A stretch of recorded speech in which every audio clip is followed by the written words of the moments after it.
the establishment, the Republican establishment, did a really good job in telling us how to become president. But we're going to become president. And I'll tell you what's so important. And they don't know it yet, but they'll understand. Now they're saying Trump is doing really well, and Trump may make it, and this is horrible. And you know why it's horrible? Because I'm not taking their money. I don't want their money. They want to give money. They want to give money. I had a friend of mine, you know, as much as he could be a friend, he's a killer, but I had a very rich guy. I had a friend of mine come to my office and want to give me $10 million for the campaign. I told him, no, I can't do it. I'm not taking money. I just can't do it. Now, it's hard for me to say that because my whole life has been about taking, right? It's been about grab, take, greed, whatever you want to call it, take.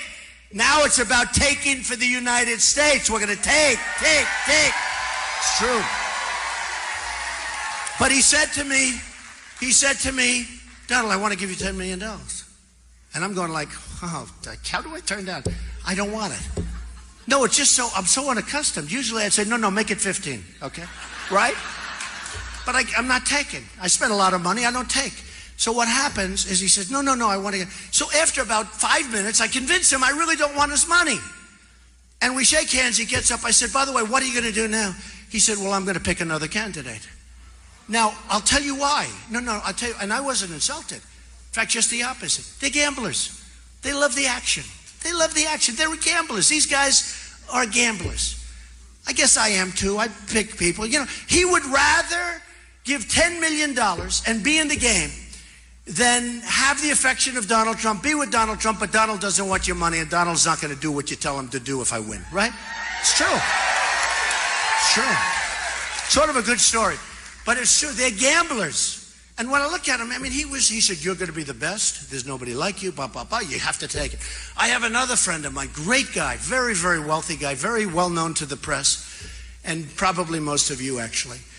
And every time I see him, he says, Donald, when can I help? When can I help? I say, his first name's Howard. I say, Howard, I love you. And now he knows who it is. I said, Howard, I love you. You're the greatest. Got a lovely wife, great wife.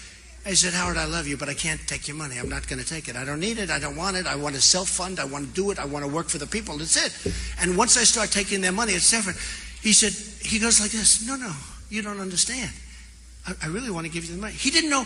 And every time I see him like once a month at the Mar-a-Lago Club. Great club. Best club in the world, I think. But I see him, and he goes, every time I see him, the same thing. Donald, can I give you money? He doesn't understand. They don't even understand it. And let me tell you, when guys give money to these politicians, they own those politicians. Just remember, they own them.